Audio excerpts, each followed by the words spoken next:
A wall moved while I was standing close enough to touch it. It was a painted stone corridor from an old Egyptian exhibit, 12 feet high, built from plywood and steel. I had just checked the caster locks when the whole section slid 6 inches left, slow and smooth. The rubber wheels gave a small squeak on the concrete. I worked nights at a scenery warehouse near the Brooklyn waterfront in March of 2016. We stored museum walls, fake columns, display cases, and anything too large to keep on site between exhibits. Some pieces sat on tracks so crews could test a gallery layout before shipping it.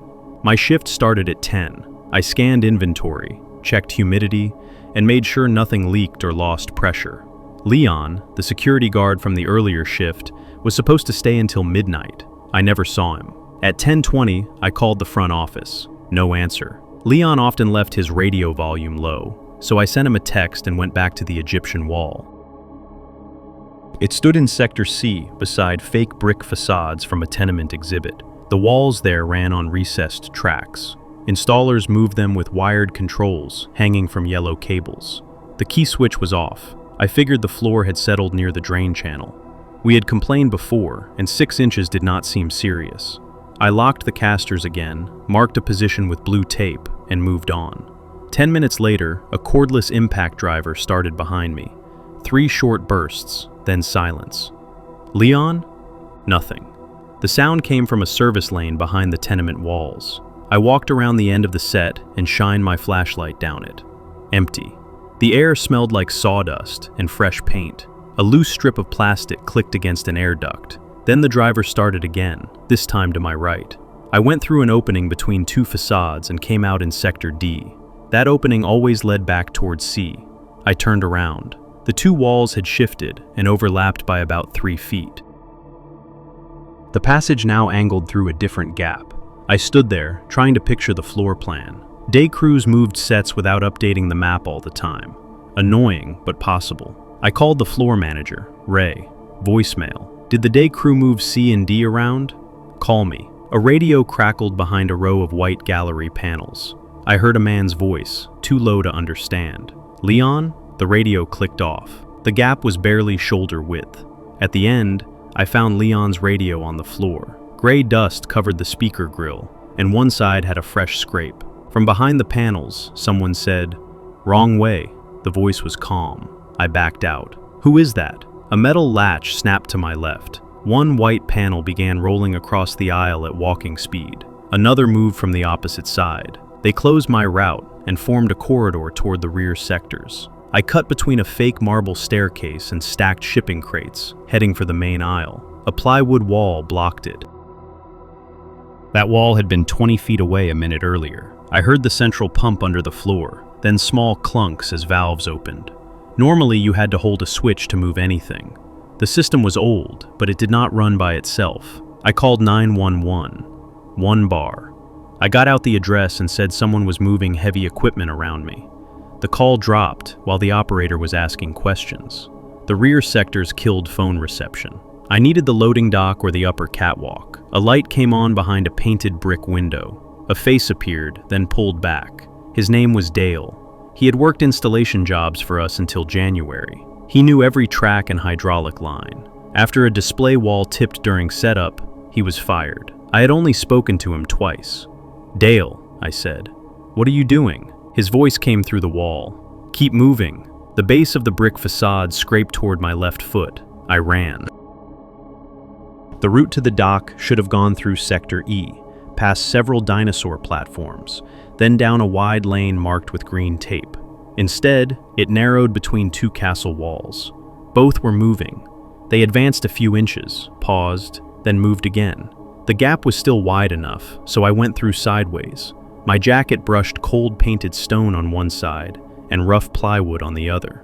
Halfway down, an impact driver buzzed behind the wall. A screw point pushed through the plywood near my chest, spinning slowly, then withdrew. Dale laughed once. I pushed forward. The walls tightened enough to catch my flashlight arm. I twisted free and came out near the dinosaur platforms. The loading dock door was visible at the far end. So was Dale. He stood on a service platform above the floor, holding a control pendant.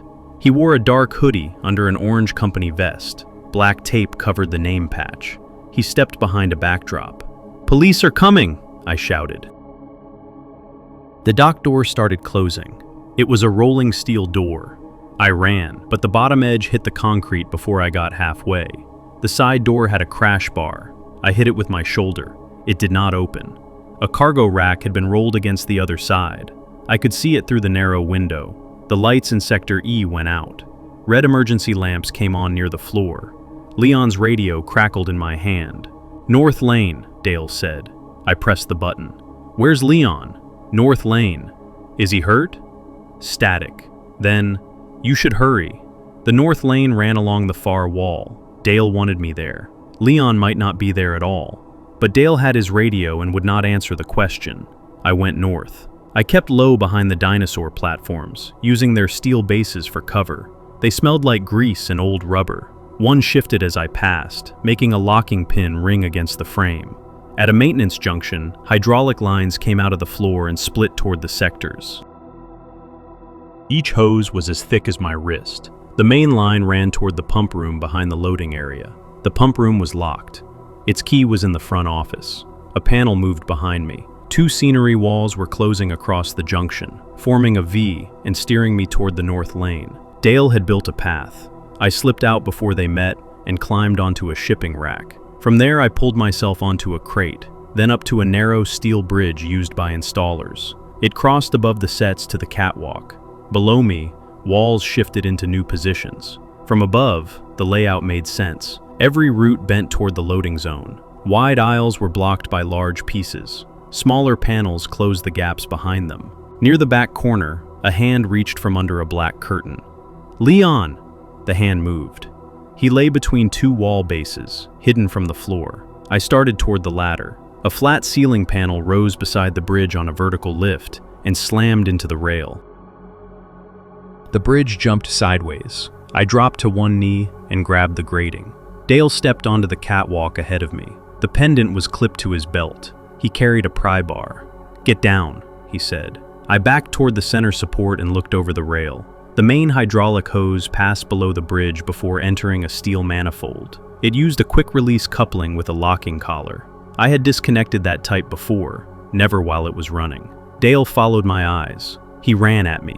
I climbed over the rail and hung from the outside of the bridge, boots searching for the top of the manifold cage. Dale swung the pry bar through the grating. It missed my hand and struck steel. I dropped onto the cage. The hose jumped each time a wall moved. The locking collar was greasy and too tight to turn by hand. The pry bar hit the cage beside my head. I pulled an adjustable wrench from my belt and struck the collar. Once. Again. It shifted. Hydraulic fluid sprayed from the fitting in a hot mist. The smell was sharp and oily. I turned my face away and pulled the release sleeve. The hose came loose. It whipped against the cage, denting the mesh. Fluid poured onto the floor. The pump screamed, then wound down. Everything stopped. A wall near the loading zone had been closing at an angle. Dale had stepped between it and another panel to reach me. When the pressure dropped, both kept moving under their own weight for another foot. They caught him around the waist. He yelled and dropped the pry bar. A steel spacer block on the track kept the panels from closing all the way. I climbed back onto the bridge. "Get me out," Dale said. I kept moving. "Hey, get me out of this!" I reached the catwalk stairs near the front office. Since the side door was blocked, I opened the main entrance and met two NYPD officers coming through the lot. They found Dale still pinned between the panels, conscious and swearing. An ambulance crew freed him after the power was cut and the walls braced. I took the officers to the north sector. Leon was alive. Dale had trapped him between two set pieces before my shift and taken his radio. Leon had a cut over one eyebrow and could barely stand, but he walked out with help. Police found Dale's tools, spare keys, and a homemade switch box wired into the hydraulic controls. He had opened an exterior service hatch and spent hours arranging the pieces before I arrived. Ray came in around 3 in the morning. He looked down at the maze from the catwalk and said nothing. The warehouse stayed closed for 5 days. When it reopened, each movable section had to be powered separately, with 2 people present. Dale's orange vest stayed on the floor near the loading zone until cleanup. A dark hydraulic stain ran across the logo. What I noticed in the conference room was the plastic sheet under the table. It was clear, thick, and already spread over a section of carpet about 6 feet long. It was August 2020, after the consulting firm I worked for closed its Charlotte office. Most of us had been remote since March. By summer, the company had cut half the staff and moved a few people to Atlanta. Our suite near Tyvola Road was almost empty. My former manager, Grant, texted me on a Thursday afternoon. He said the building owner wanted the remaining employee files removed before the lease ended. My tax records and an original training certificate were still in a locked cabinet. I needed the certificate for a job application, so I agreed to meet him at 6. The complex was a group of tan brick buildings between a medical warehouse and several cheap hotels near Interstate 77. A storm had just passed. The parking lot was steaming, and the air smelled like wet asphalt. Grant's silver Lexus was parked by the side entrance. The glass doors were locked. I called him, and he came down wearing a blue dress shirt with the sleeves rolled up. He used a key fob to let me in. "Place is dead," he said. "Elevators are off too." The lobby lights were out, except for the emergency fixtures. The building was warm and smelled like old coffee. We took the stairs to the 4th floor. Grant walked ahead of me, asking whether I had found another job. His voice bounced around the empty stairwell. Our company logo had been scraped from the suite door. Grant tapped his fob against the reader. The light turned red. He tried again, then pulled out a second badge. That one opened the door. I asked why he had 2. "Found a spare in reception," he said. It sounded reasonable enough. Grant used to keep visitor badges in his desk, and I only planned to be there for 5 minutes. Most of the desks were gone. Bare cubicle walls formed gray lanes through the office. A few monitors sat on the floor. The unplugged vending machine near the break room gave off a sweet, spoiled smell. "I put your things in the large conference room," Grant said. The room faced south toward the airport. The blinds were half closed. On the table sat a thick envelope, a legal pad, and my old employee badge. I had handed that badge to Grant on my last day. "Why is this here?" I asked. He looked at it. "Must have been in your file." It could not have been. The badge was too thick to fit in the folder, but I did not argue. My certificate was inside the envelope, along with pay stubs and a photocopy of my driver's license. I gathered everything and turned to leave. Grant slid a second packet across the table. "Corporate needs this signed before they close your file." It looked like a confidentiality agreement, but it was dated that day. One paragraph said I had returned all financial records. Another said I had no knowledge of improper billing, hidden transfers, or altered reports. My job had been network support. I managed laptops and user accounts. I had never handled client money. "This doesn't apply to me," I said. "It's standard language." "Then email it to me. I'll have someone review it." "It has to be tonight." I picked up the packet. Something hard was underneath it. A black phone lay face down near the center of the table. The case had a white crack across one corner. I recognized it because I had replaced the screen protector twice for Owen, one of our accountants. Owen stopped showing up to video meetings in late May. Grant told us he had resigned and moved back to Ohio to help his father. Owen never sent a goodbye email. A week later, his company account was deleted. I turned the phone over. The lock screen showed Owen beside a fishing boat. The battery was at 12%. Grant reached across the table and took it from me. "That belongs to the company. Owen bought it himself. He was reimbursed." Grant slipped it into his pocket. I looked at the plastic again. A cardboard box sat on top of it. Inside were blue shop rags and 2 bottles of bleach cleaner. The office was being cleared out. Cleaning supplies made sense. Plastic made sense. Having them placed under 2 chairs beside a document about hidden transfers did not. I stood up. "I'm leaving." Grant stayed seated. "Sign the form first." "No." I walked to the door and pulled the handle. It did not move. I pushed the release button beside the frame. Nothing happened. "The suite locks after hours," Grant said. "Then unlock it." He took out his own phone, tapped the screen, and set it beside the papers. A faint chirp came from the hallway. Then I heard a heavy click from the main suite door. "Sign it," he said. I tried my old badge on the conference room reader. No light came on. Grant stood. He was not a large man, but he was between me and the only interior exit. His right hand stayed in his pocket. "You're not in trouble," he said. Owen copied files from the accounting server. You had access to that server. We need a clean record showing you didn't take anything. I didn't. Then this costs you nothing. I asked where Owen was. Grant looked toward the windows. I called 911. The call failed before it rang. Reception in that room had always been bad because of the metallic window film. The office Wi-Fi was gone. Grant walked around the table, put the phone down. I backed toward the windows. He pulled a small black stun gun from his pocket and pressed the switch. Blue sparks snapped between the contacts. "Sit down," he said. I threw a rolling chair at him. It hit the table and turned sideways, blocking the narrow gap. Grant shoved it away. I yanked the blind cord. One end of the blind assembly tore loose and dropped across the table. There was a red fire extinguisher mounted beside a cabinet. I tore it from the bracket. Grant came around the chair. "Don't be stupid." I swung the extinguisher into the window. It bounced off and numbed my hands. The glass cracked, but held. Grant stopped. "You're 4 floors up." I hit the same spot again. The outer pane broke with a flat pop. Glass spilled into the track. I struck it a third time, opening a hole in the inner pane. Hot air and traffic noise rushed into the room. Grant pushed the chair aside. I drove the extinguisher into the opening until the inner glass folded outward. I wrapped my forearm in the fallen blind and climbed through. A concrete ledge ran beneath the windows. It was maybe 14 inches wide. I stepped onto it and pressed myself against the brick. The parking lot looked straight down. Wind pulled at my shirt, and bits of glass shifted under my shoes. I edged toward the corner of the building. Grant leaned through the broken window and reached for me. "Get back inside." I kept moving. The next window belonged to a smaller meeting room. Grant disappeared from the opening. Seconds later, I heard him hitting something inside that room. One narrow maintenance panel had been removed because workers were repairing the west wall. I had seen scaffolding from the parking lot. It started just past the corner, maybe 20 feet away. Grant forced the panel outward and shoved his arm through. He caught the back of my shirt and pulled. The collar tightened against my throat. I swung the extinguisher backward. It hit the frame, then his wrist. He let go.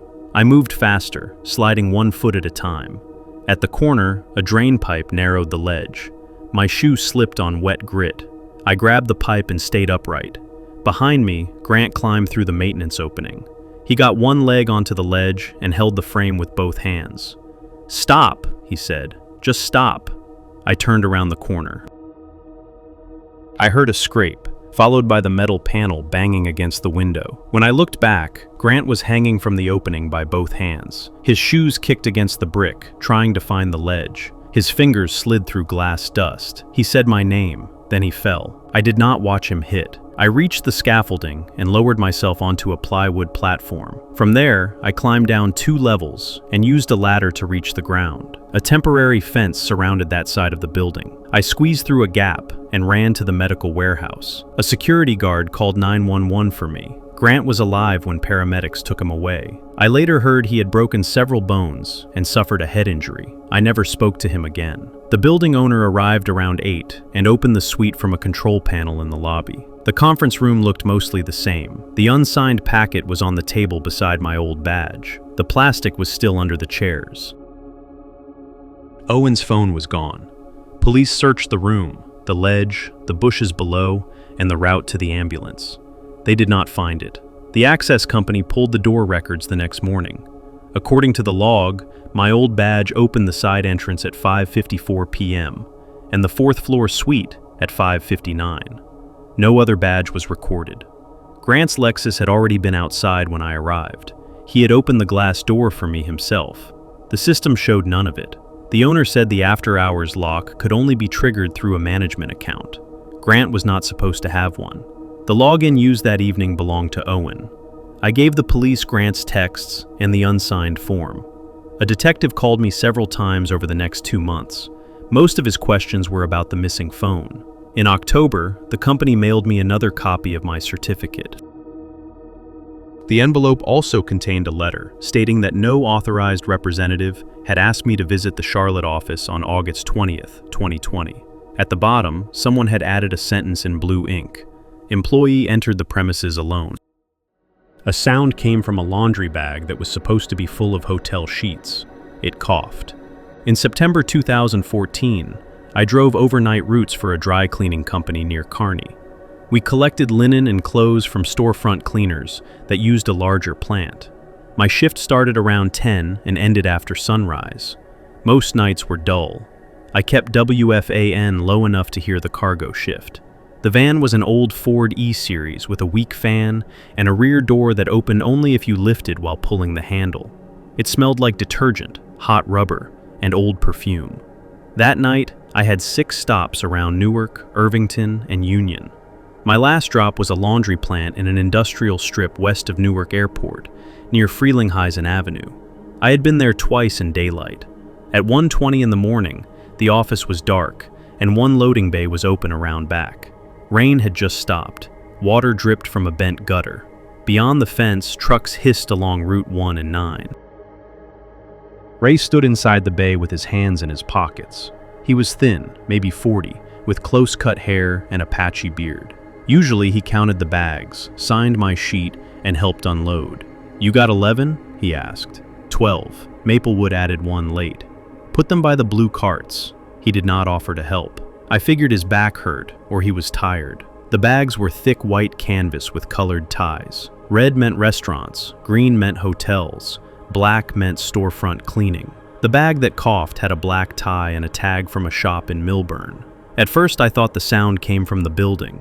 Steam pipes ticked in the walls, and a large dryer made a low metal knock, even though it was off. I dragged another bag onto the cart. Then the Millburn bag moved. It did not settle. The middle pushed upward, held for a second, then dropped. I stood with one hand on the cart. Ray watched from 10 feet away.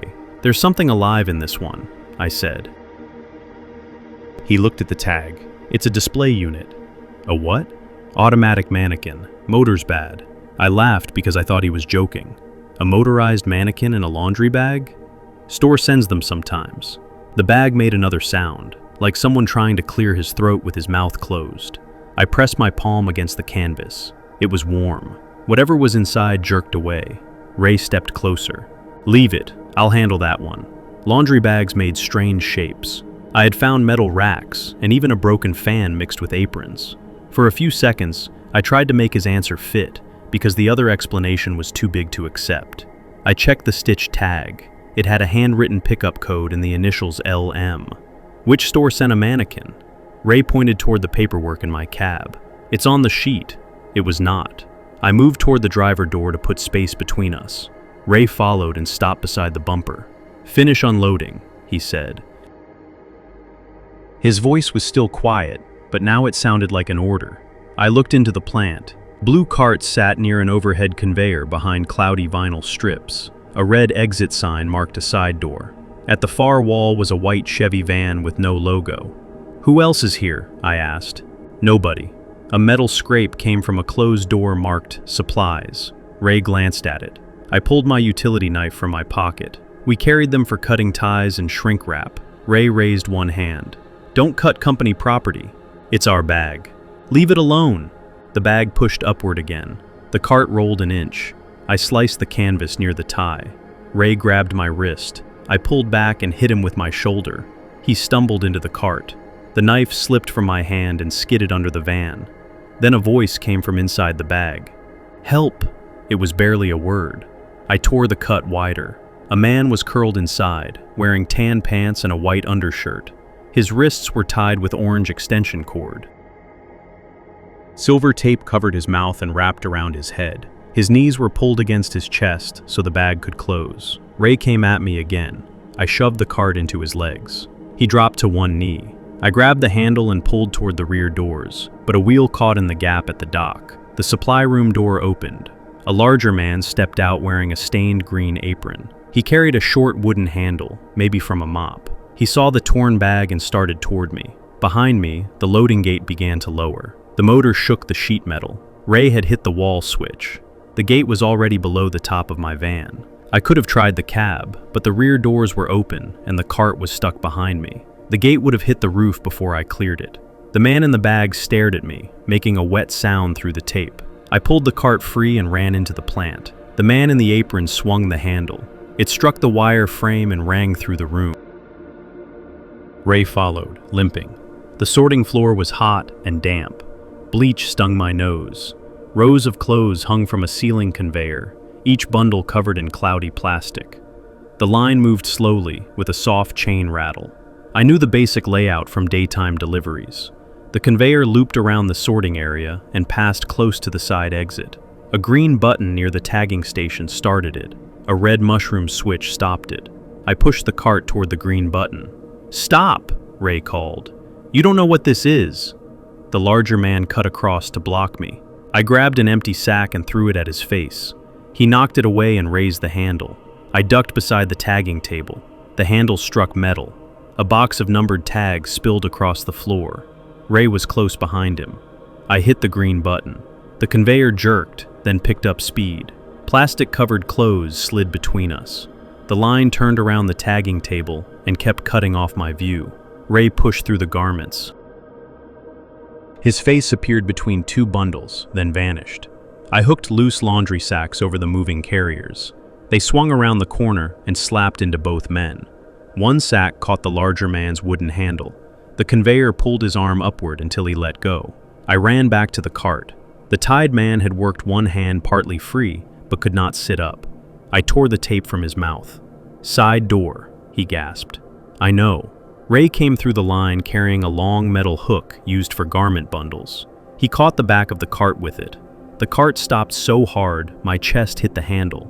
Ray pulled. I pulled back. The man in the bag rolled into the wire side. An empty sack came around the corner and covered Ray's head. He released the hook to rip it away. I shoved the cart across the floor, past two silent pressing machines, and reached the exit door. I hit the panic bar. Nothing.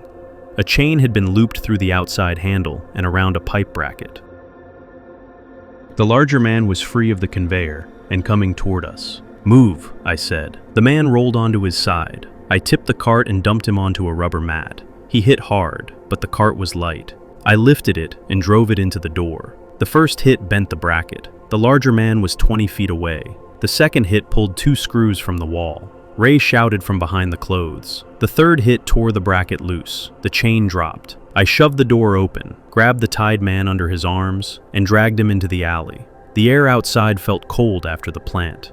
Rainwater ran along the curb. He tried to stand, but one leg folded. "My truck," he said, pointing toward a pickup near a dumpster. The side door banged open behind us. I grabbed the loose chain, pulled the door shut, and wrapped it through the handle and around a steel rail. It would not hold. The door jumped when someone hit it from inside. I got the man back onto the cart and pushed down the alley. One front wheel wobbled and kept dragging left. Behind us, the door took another hit. At the end of the building, I squeezed between two trailers and reached a service road. A tractor-trailer idled across the street. The driver rolled down his window when he saw me waving. "Call 911, I yelled. He looked at the man in the torn bag and reached for his phone. Ray never came onto the road, neither did the other man. Police arrived from both directions. Red light moved over the warehouse walls. An officer cut the extension cord from the man's wrists, while another walked me back toward the laundry. The side door was open. The chain had been kicked loose. The loading gate was up. Both vans were still inside, but Ray and the man in the apron were gone. The man I pulled out was named Colin. He owned the small Milburn cleaning shop on the tag. He had gone to the plant after closing because several customer orders were missing. He remembered arguing with Ray near the office. Then he woke inside the bag. I spent the rest of the night at a station near Newark Airport. Around sunrise, an officer drove me back to identify my van and the cart. The building was full of investigators by then. They found blood in a floor drain behind the supply room. They also found cut labels, wallets, and clothing connected to several adults reported missing in Essex and Union counties. Some clothing had been cleaned and sealed in customer bags. Other items were mixed into normal orders. Nobody told me how long it had been going on. Ray was arrested 2 days later at a motel off Route 22. The man in the green apron was picked up the next week. A detective called and said I might have to testify. The company repaired the van and sent somebody else to collect it. I quit before it came back. The last thing I signed was a property form for my utility knife. Police had found it under the van, with the blade open and a strip of white canvas caught near the hinge.